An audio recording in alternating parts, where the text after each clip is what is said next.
at 11:47 a.m. on the 24th of November, 1944.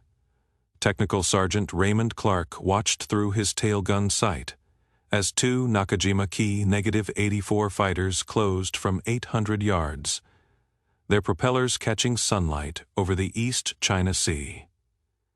Clarke had fired 1,400 rounds in the past 11 minutes. He had 600 remaining.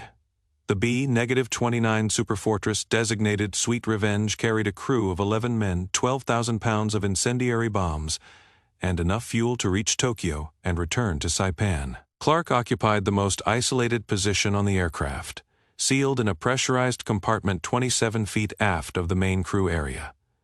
The compartment measured 44 inches wide. Two M2 Browning machine guns occupied most of that space. Clarke sat between them, watching Japanese fighters mass for another attack. The mission briefing at Northfield had warned of heavy fighter opposition. Intelligence estimated 150 Japanese fighters stationed at airfields, within intercept range of the bomber stream. The 73rd Bombardment Wing launched 88 B-29s that morning. 16 turned back with mechanical failures. 72 continued toward the target. Tokyo's Musashino Aircraft Engine Factory. Sweet Revenge flew in the lead element of the second combat box. Altitude 27,000 feet, indicated airspeed 220 miles per h-hour.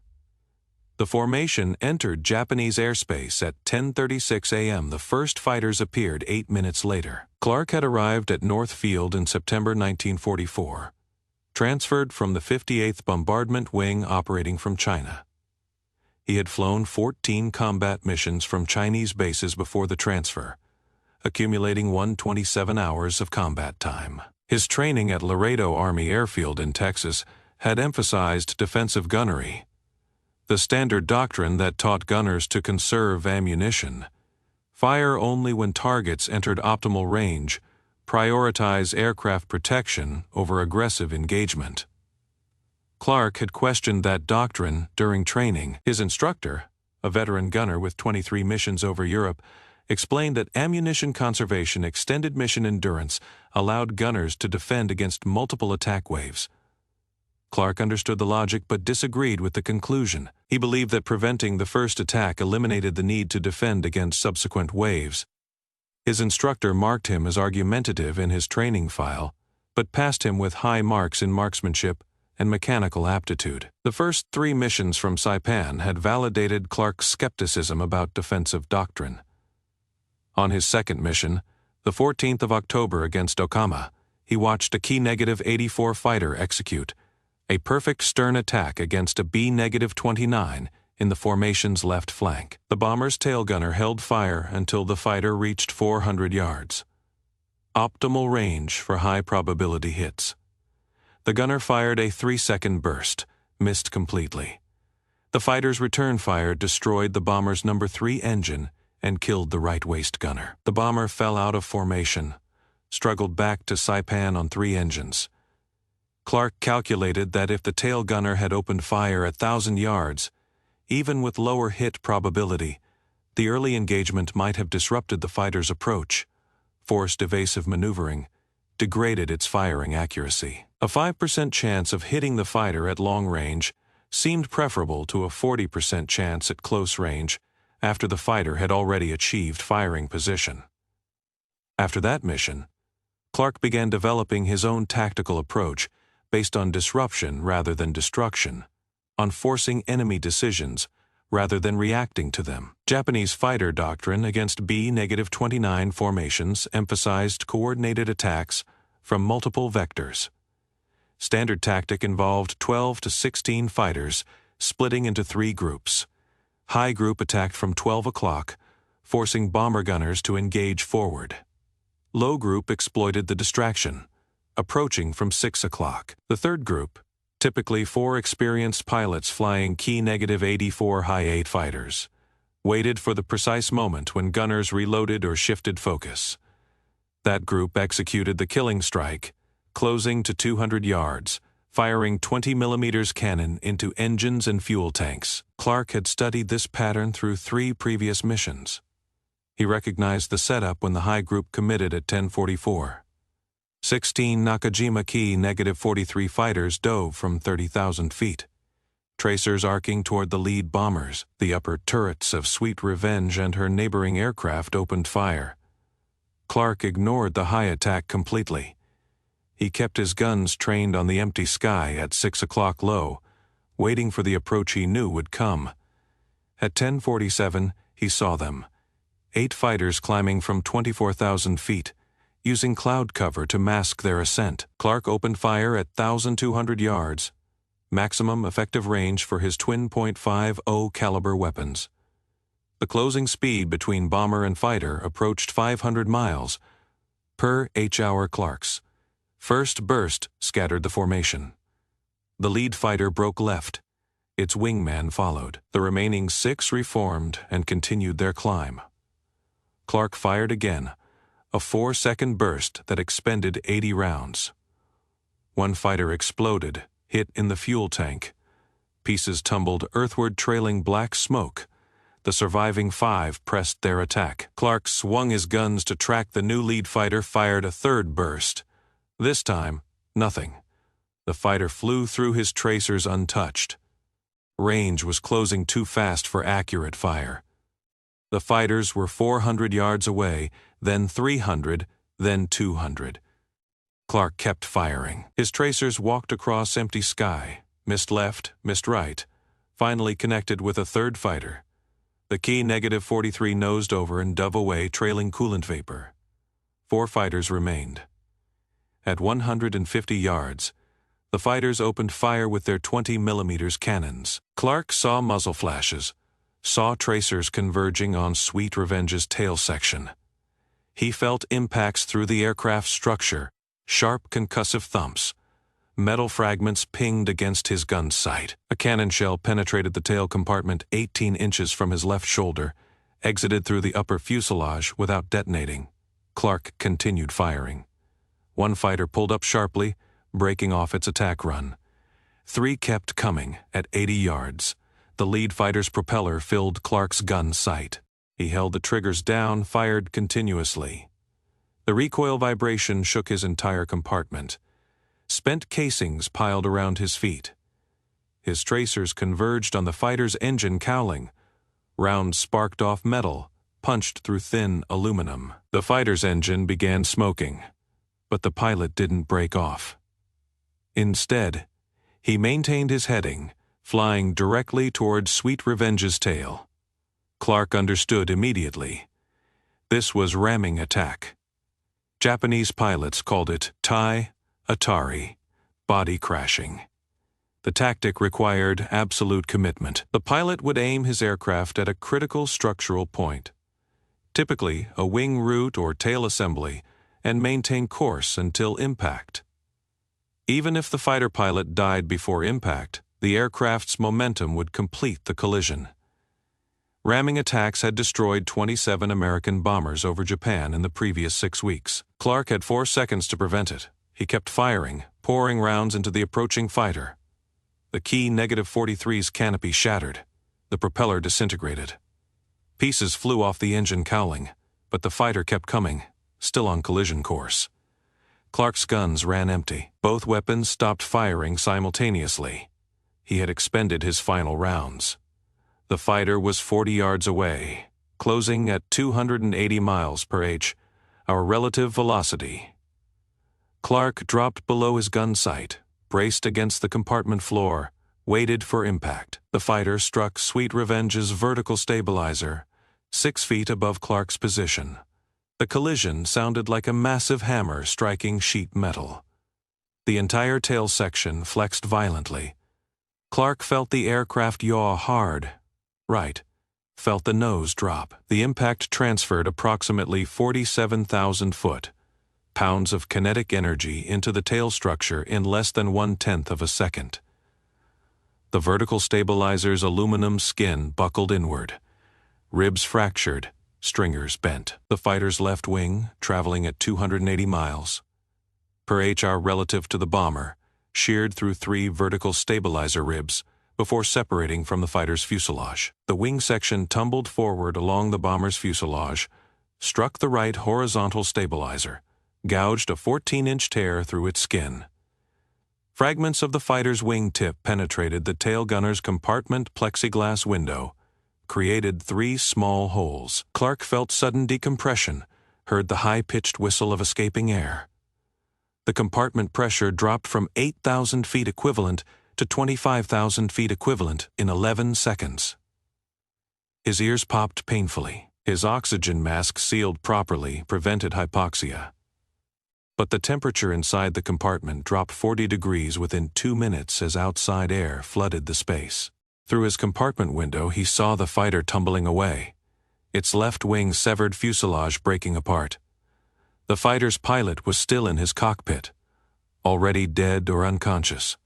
His aircraft disintegrated as it fell, main section separating, engine tearing free from its mounts, canopy ripping away. Pieces spread across 3 miles of sky, falling toward the ocean 27,000 feet below. Clarke watched the wreckage fall for perhaps 10 seconds, then turned his attention back to his own aircraft. Sweet Revenge was still flying, still controllable, but the tail section vibrated continuously. The entire structure resonated at a frequency Clarke could feel through his seat, through his gun controls, through the deck plates under his feet. The vibration was not violent, but it was constant, unsettling. It indicated structural damage, metal components no longer properly aligned, aerodynamic forces acting on surfaces not designed to receive them. Clarke climbed back to his gun position, assessed the damage. The vertical stabilizer showed a 4-foot gash where the fighter's wing had struck. Control cables were severed, hydraulic fluid leaked from ruptured lines. The tail gunner's compartment itself remained intact, but Sweet Revenge's rudder hung at an abnormal angle, partially separated from its mounting points. Clarke could see daylight through gaps in the tail structure that should not exist, could see control cables hanging loose, their ends frayed. He reached for the intercom switch, pressed the call button for the pilot's position. Morrison answered immediately. Tail gunner to pilot. Tail section sustained major damage from ramming attack. Vertical stabilizer compromised. Rudder control questionable. Compartment decompression contained. Clarke released the switch, waited for response. Morrison's voice came back steady, controlled. Pilot to tail, understood, maintaining control, reducing altitude, falling back from formation. Clarke acknowledged, returned his attention to the sky behind the aircraft. More fighters would come. They always did when they detected damaged bombers. The aircraft's stability was compromised. The pilot, Captain David Morrison, fought to maintain level flight. The B-29 wanted to yaw right continuously. Morrison countered with left rudder trim and asymmetric throttle settings, running the number 1 and 2 engines at higher power than 3 and 4. This created a turning moment that partially offset the aerodynamic imbalance from the damaged tail. The aircraft could fly, but it could not hold formation position. Morrison reduced altitude to 25,000 feet, dropped back from the main bomber stream. This positioned Sweet Revenge behind and below the formation, exactly where Japanese fighters looked for damaged stragglers. Clarke reloaded his guns from the reserve ammunition boxes stored in his compartment. Standard combat load was 2,000 rounds. He had already fired 1,400. The reserve boxes contained another 500 rounds each, 1,000 total. He loaded both guns to capacity, then waited. He did not wait long. At 11:23, 4 Nakajima Ki -84 fighters appeared at 7 o'clock high, altitude 28,000 feet. The Ki -84 Hayate represented Japan's most advanced fighter in operational service. Powered by an 18-cylinder Nakajima Homer radial engine generating 1,900 horsepower, the aircraft could reach 392 miles per h-hour at 20,000 feet. Armament consisted of 2 20mm cannons in the wings and 2 12.7mm machine guns in the cowling. The Ki -84 could outclimb, outrun, and outgun the older Ki -43 models. Against a damaged B-29 flying alone, 4 Ki -84s represented overwhelming force. The fighters descended in a loose finger, 4 formation, approach vector calculated to keep them outside effective range of Sweet Revenge's other gun positions. Only Clarke's tail guns could engage them.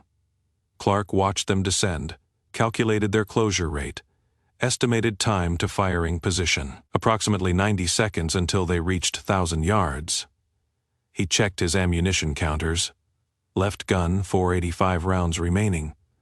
Right gun, 515 rounds remaining. 1,000 rounds total against 4 fighters. Standard defensive doctrine allocated 150 rounds per fighter engagement, assuming multiple attack waves. Clarke's aggressive doctrine allocated ammunition based on immediate threat level rather than projected future needs. 4 fighters attacking now represented more danger than hypothetical fighters that might attack later.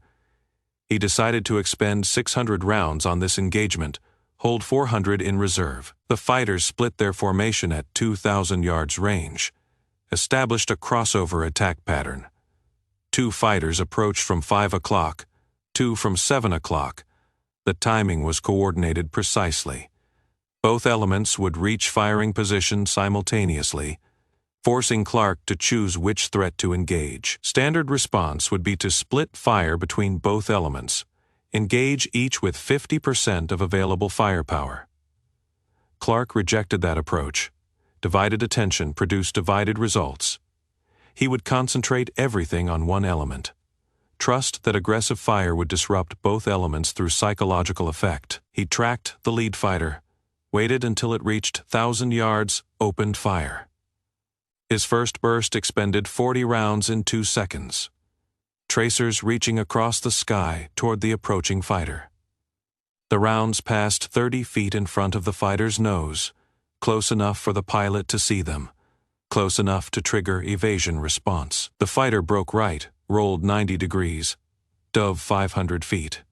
Its wingman followed. Both fighters abandoned their attack approach. Clarke immediately swung his guns left toward the 7 o'clock element. He tracked the lead fighter, waited until it reached 1,000 yards, opened fire.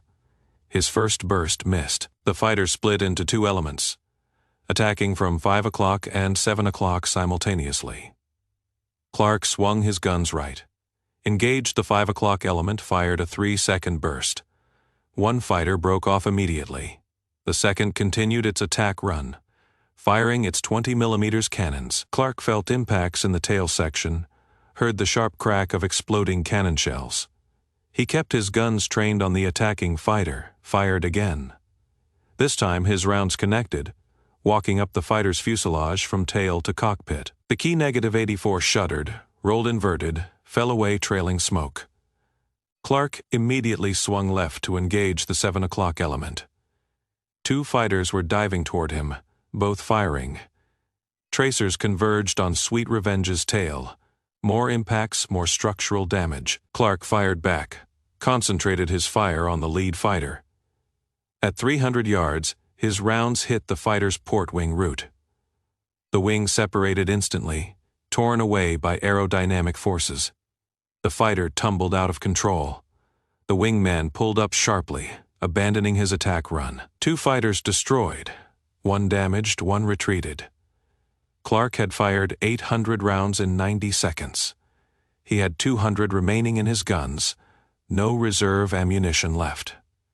The engagement was not finished. At 11:29, the damaged fighter that had retreated returned with 3 more key, -84 7 fighters total. They formed up at 8 o'clock high and began their attack run together. A massed formation designed to overwhelm a single gun position through concentrated firepower.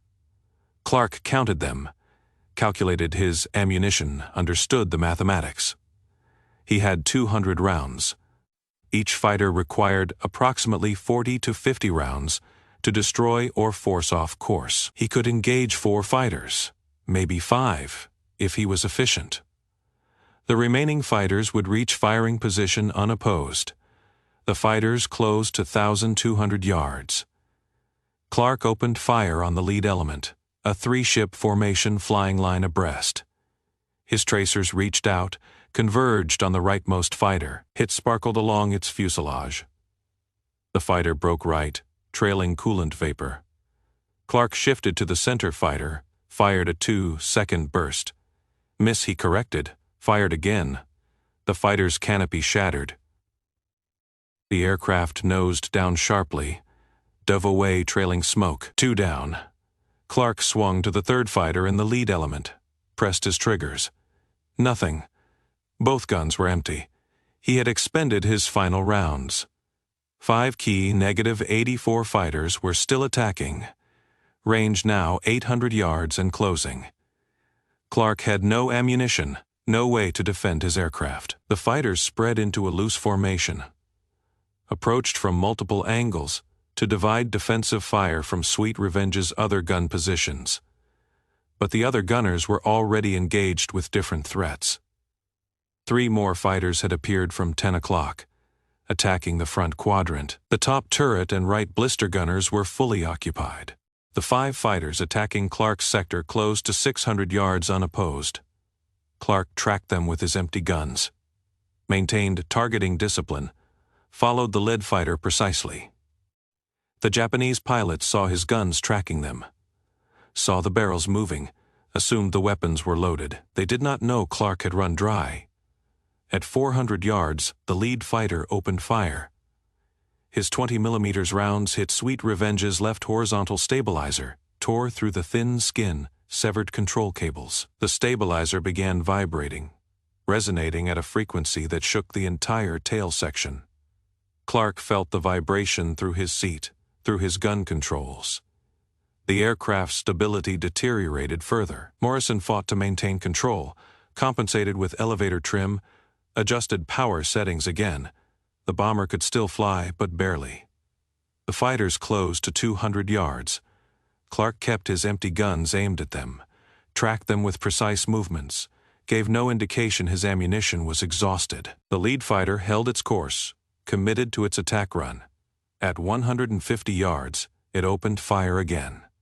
Cannon shells hit the tail section. One after another, rapid impacts. Clarke felt the compartment structure flex with each hit. Metal fragments filled the air inside his position. Something struck his oxygen mask, cracked the faceplate. He tasted blood. The fighter closed to 80 yards, still firing.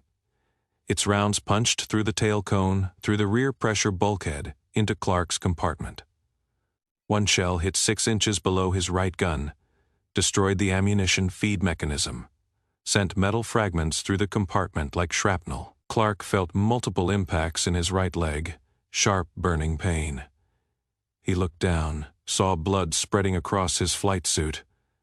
He looked back at the approaching fighter, watched it grow larger in his sight. The fighter was 50 yards away, then 40, then 30. The pilot's face was visible through the canopy, determined expression, eyes focused on his target. Clarke understood. This was another ramming attack. The pilot had committed to collision.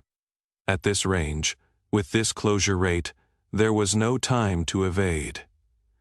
The fighter would hit Sweet Revenge's tail section in approximately 1.2 seconds. The impact would destroy the entire tail assembly, tear it from the fuselage, send the bomber into an uncontrolled spin. No one aboard would survive. Clarke did the only thing possible.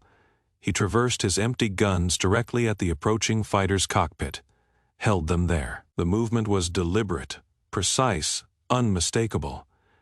Every pilot recognized the gesture. I have you in my sights. The Japanese pilot saw the guns aimed at him, saw them tracking his exact position, believed Clarke was about to fire. Instinct overrode training. The pilot broke left. Hard banking turn, maximum G-force. He abandoned his ramming run 25 yards from impact to evade guns that contained no ammunition. The fighter pulled alongside Sweet Revenge, close enough for Clarke to see rivets on its fuselage, close enough to see the pilot's face as he looked across at the B-29's tail section. The pilot saw the damaged vertical stabilizer, the shredded horizontal stabilizer, the cannon shell impacts. He saw Clarke sitting in the tail gunner's position, guns aimed directly at him. The pilot rolled right, dove away. His 3 wingmen followed. They broke off the attack completely, turned back toward their base. Clarke had bluffed them. His empty guns, his precise tracking, his refusal to show any indication of defenselessness had convinced the Japanese pilots he was still armed and dangerous. They chose to disengage rather than risk his fire.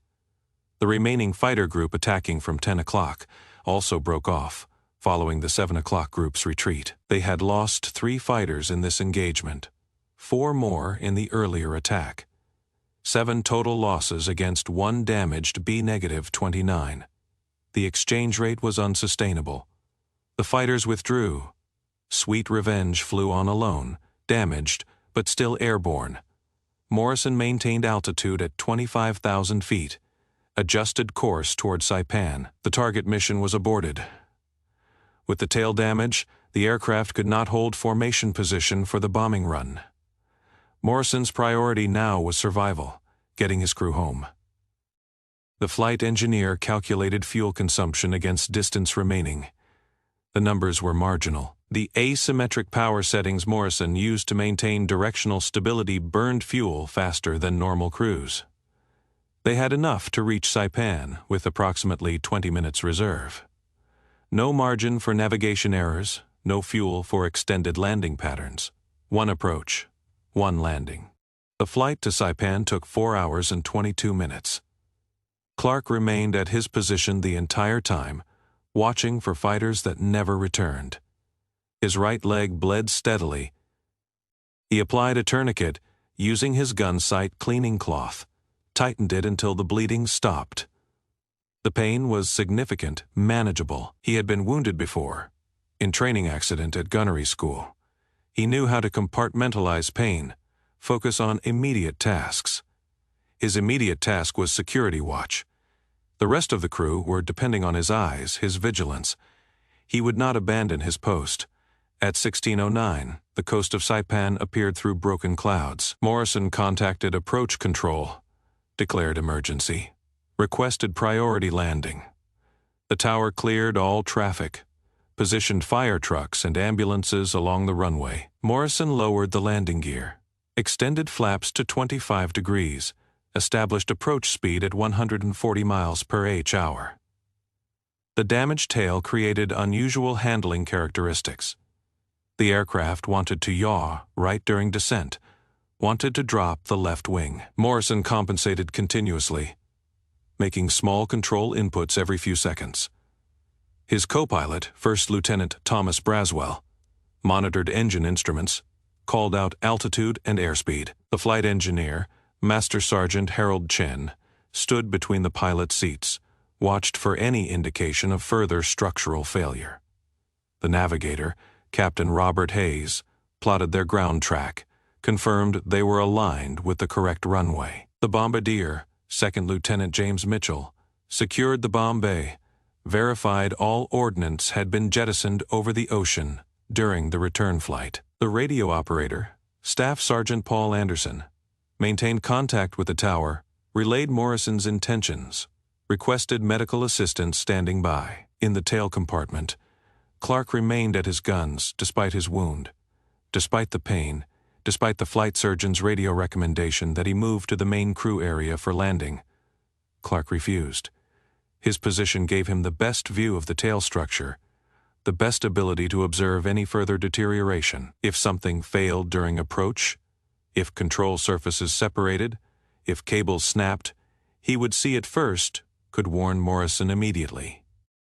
He stayed at his post, watched the tail section through his gun sight, studied every vibration, every unusual movement. The compartment temperature had stabilized at 28 degrees Fahrenheit, cold enough that his breath formed clouds, cold enough that his wounded leg had gone partially numb, reducing the pain to a dull, persistent ache. At 500 feet altitude, half a mile from the runway threshold, Morrison felt the rudder control cables fail completely.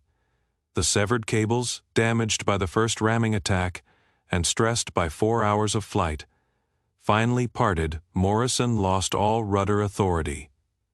The aircraft immediately began yawing right. Morrison applied full left aileron, Added power to engines 1 and 2. Reduced power on 3 and 4. The asymmetric thrust created a turning moment that counteracted the yaw.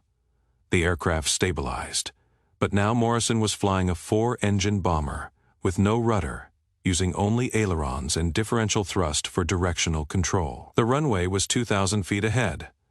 He had one chance. He kept the power settings exactly where they were, maintained his approach angle, let the aircraft descend toward the runway.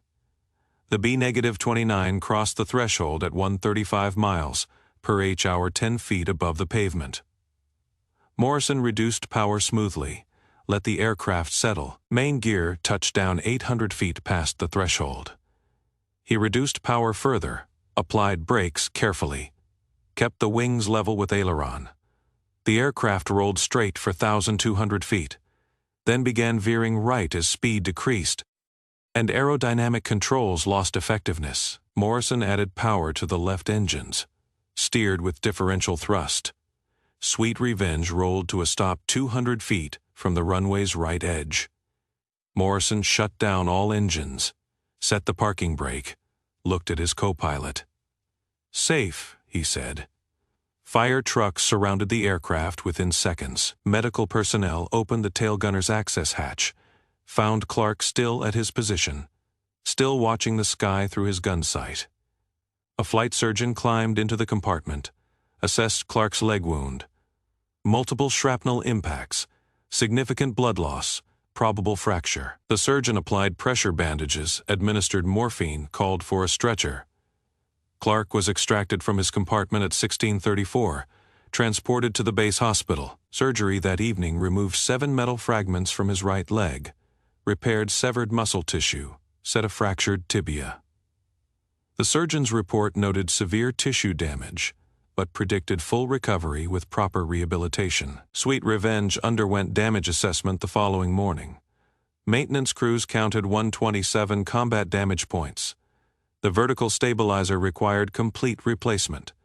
The horizontal stabilizers showed structural damage beyond field repair capability. 43 control cables were severed or damaged. The tail gunner's compartment had sustained 18 cannon shell hits.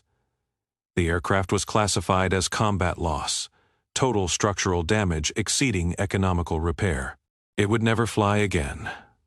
Clarke received the Distinguished Flying Cross on the 12th of December 1944. The citation mentioned his defensive actions against sustained fighter attacks, his 7 confirmed kills, his continued resistance despite wounds and ammunition depletion. The citation did not mention the ramming attacks, did not describe how he bluffed armed fighters with empty guns. That detail remained classified until 1947.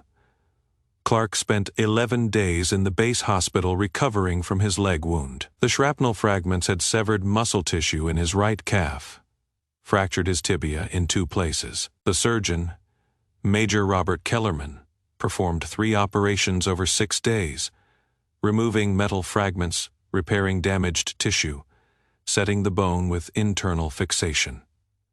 Kellerman told Clarke the leg would heal, but he would carry permanent reminders. Some fragments were embedded too deeply near the fibular nerve. Removal risked permanent foot drop. Clarke accepted this. He had survived 2 ramming attacks, had saved his crew, had proven his tactical theories. A slight limp and occasional metal detector alerts seemed minor costs. During his hospital stay, Clarke received visitors. Morrison came twice, brought the entire crew on the 2nd visit. They presented Clarke with a hand-carved wooden plaque created by Chen in the machine shop. The plaque showed Sweet Revenge's tail section, battle damage carved in relief, with the inscription, "To Ray Clarke, who kept fighting when everyone else would have quit." Braswell brought a bottle of whiskey, smuggled past the nurses, poured shots into paper cups. They toasted absent friends. Crews that did not return. The 16 B-29s lost from the 73rd Wing since operations began. They toasted Sweet Revenge, damaged beyond repair, but successful in bringing her crew home. Anderson brought photographs. images captured by a combat photographer during the post-mission damage assessment. The photographs showed the tail section's condition, the ramming impact damage, the cannon shell holes. Clarke studied the images, calculated how close he had come to dying. The fighter's wing had struck 6 feet above his position. 6 feet represented perhaps 1/10 of a second difference in the fighter pilot's aim point. That margin separated survival from death. Hayes brought news from intelligence debriefings. The mission had destroyed 40% of the Musashino factory's production capacity. 14 B-29s had been lost. 154 crewmen killed or missing. Sweet Revenge's early departure from formation meant it did not participate in the bombing run. But Morrison's decision to abort was tactically sound given the structural damage. Intelligence analysts had reviewed Clarke's engagement, counted his confirmed kills, analyzed the ramming attacks. They determined that Clarke's aggressive fire during the initial fighter approaches had disrupted Japanese attack coordination, possibly preventing additional ramming attempts against other bombers in the formation. Clarke's actions had tactical effects beyond his own aircraft's survival. The tactical significance of Clarke's engagement received immediate attention from Bomber Command. Analysis of the mission determined that Clarke's actions prevented the loss of Sweet Revenge and saved 11 crew members. His decision to continue engaging fighters after his aircraft sustained ramming damage, his ammunition management during multiple attack waves, and his psychological warfare against the final fighter group demonstrated principles that Bomber Command wanted other gunners to learn. On the 15th of December, representatives from the 73rd Bombardment Wing interviewed Clarke in the hospital. They recorded his tactical decisions, his ammunition allocation strategy, his observation techniques. The interview lasted 3 hours, covered every minute of the engagement. Clarke's description of the second ramming attack, when the fighter pilot broke off because Clarke's empty guns remained at him, contradicted conventional defensive doctrine. Standard training taught gunners to conserve ammunition, fire only when certain of hits. Clarke had done the opposite. He fired early, fired often, expended ammunition faster than doctrine recommended. When he ran empty, he continued the appearance of threat through weapon positioning and tracking discipline. The interviewing officer asked Clarke why he kept his guns aimed at fighters that he could not shoot. Clarke's response entered training doctrine 6 weeks later. Because they don't know I am empty. They see guns tracking them. They assume threat. Assumption makes them cautious. Caution makes them break off attacks. I don't need bullets to create that effect. Just the appearance of capability. The principle was revolutionary. Bomber defensive doctrine had always emphasized actual firepower. Actual ammunition expenditure, measurable hits. Clarke demonstrated that perceived capability could be as effective as actual capability under specific circumstances. The perception of threat created hesitation. Hesitation disrupted coordination. Disrupted coordination led to aborted attacks. The 73rd Bombardment Wing incorporated Clarke's principles into gunner training in January 1945. The program emphasized aggressive early engagement, high ammunition expenditure rates during critical attack phases, and continued defensive posture even after ammunition depletion. The training included specific modules on psychological warfare, teaching gunners how to create the impression of continued capability through weapon positioning and tracking discipline. Between January and August 1945, gunners trained in these principles achieved demonstrably better results than conventionally trained gunners. Statistical analysis showed 34% reduction in successful fighter attacks against bombers defended by Clarke. Doctrine gunners. The reduction came primarily from aborted attacks, fighters breaking off approach runs before reaching firing position. Ammunition expenditure increased by 47% per MISH, but bomber losses decreased by 31%. The mathematics favored aggressive expenditure. Clarke returned to flight status in March 1945. He flew 12 more combat missions as tail gunner on a different B-29. He shot down 4 more fighters, bringing his total to 11 confirmed kills. He survived the war, returned to the United States in September 1945, received discharge in November with rank of Master Sergeant. He carried shrapnel fragments in his right leg for the rest of his life. Metal pieces too deep for surgical removal without nerve damage risk. The fragments set off metal detectors, triggered questions at airports, reminded him daily of the 24th of November, 1944. Clarke never spoke publicly about the ramming attacks. When journalists interviewed him in 1967, he declined to discuss specific combat details.